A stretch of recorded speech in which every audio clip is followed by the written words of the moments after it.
Aras dengan NIM 2109075020045. Pertanyaan pertama, yang saya ketahui tentang strategi bisnis digital adalah terdapat 4 hal yang penting dalam bisnis digital.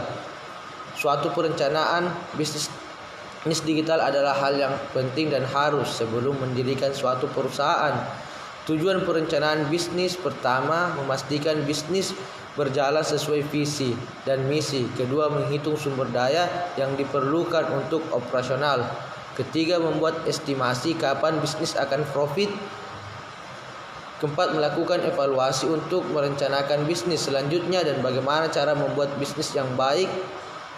Pertama, sederhana. Perencanaan yang baik adalah perencanaan yang mudah dimengerti dan dilaksanakan. Kedua, spesifik. Perencanaan yang baik adalah perencanaan yang terstruktur, spesifik dalam waktu dan anggarannya. Ketiga, realistik. Perencanaan yang baik adalah perencanaan yang realistik dalam tujuan anggaran maupun target pencapaian waktunya. Yang keempat, komplit atau lengkap. Perencanaan yang baik adalah perencanaan yang lengkap sesuai semua elemennya.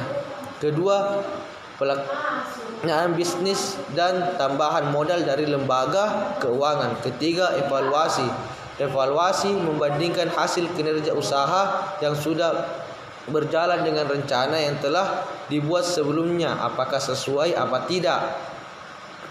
Yang ketiga, internet adalah istilah yang digunakan untuk menggambarkan item dengan efektivitas internet yang berlaku untuk semua jenis internet ataupun perangkat, baik dari jam tangan hingga lemari es pintar ataupun komputer dan ponsel, sehingga bisnis dapat memperoleh manfaat karena membantu meningkatkan otomatisasi, memangkas biaya secara efektif dan meningkatkan efisiensi bisnis.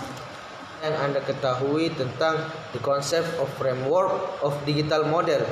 Model bisnis digital adalah menggambarkan sebuah kerangka atau pemikiran yang mendasari berjalannya sebuah benefit. Model bisnis akan mencakup tujuan produksi yang menawarkan strategi, infrastruktur, praktik-praktik lainnya dalam kehidupan bisnis tersebut.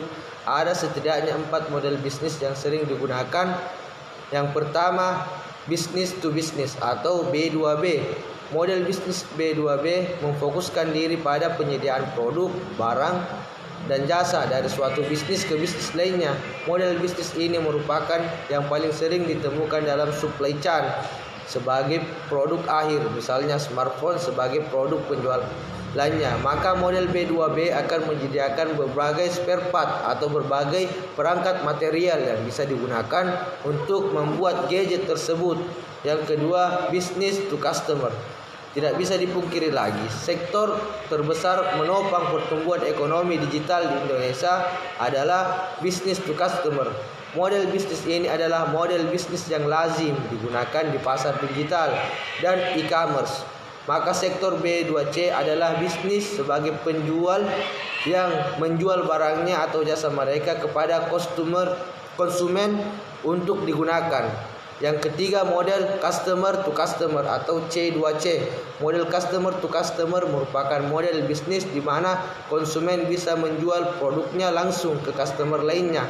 Konsumen biasanya akan mengunjungi marketplace ini untuk menjadikan perantara antara konsumen satu ke konsumen lainnya. Ketiga, model customer to business atau C2B. Model bisnis digital customer to business ini merupakan bisnis konsumen akan menawarkan produk kepada sebuah bisnis untuk mendapatkan royalti. Misalnya, seorang customer menawarkan sebuah artikel kepada portal berita untuk mendapatkan bayaran artikel tersebut. Ketiga, apa yang Anda ketahui tentang makro-mikro bisnis digital? Lingkungan makro bisnis digital manajemen berdasarkan memandang bahwa lingkungan makro pemasaran merupakan elemen yang tidak bisa dikendalikan, sehingga perusahaan akan selalu beradaptasi terhadap adanya perubahan lingkungan makro tersebut.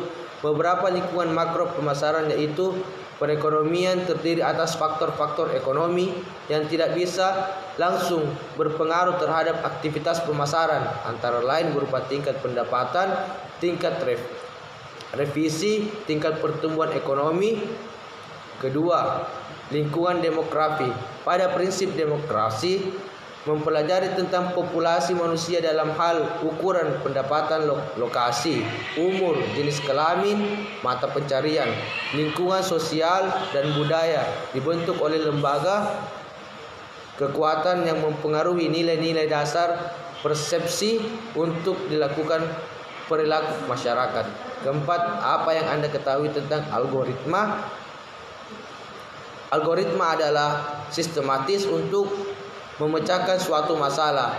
Adapun manfaat algoritma dalam bisnis, pertama, algoritma diterapkan kepada proses pemasaran dan penggunaannya dapat meningkatkan kecepatan proses dengan perkembangan data yang kompleks. Respon untuk mengoptimalkan harga produk atau merekomendasikan produk untuk dipromosikan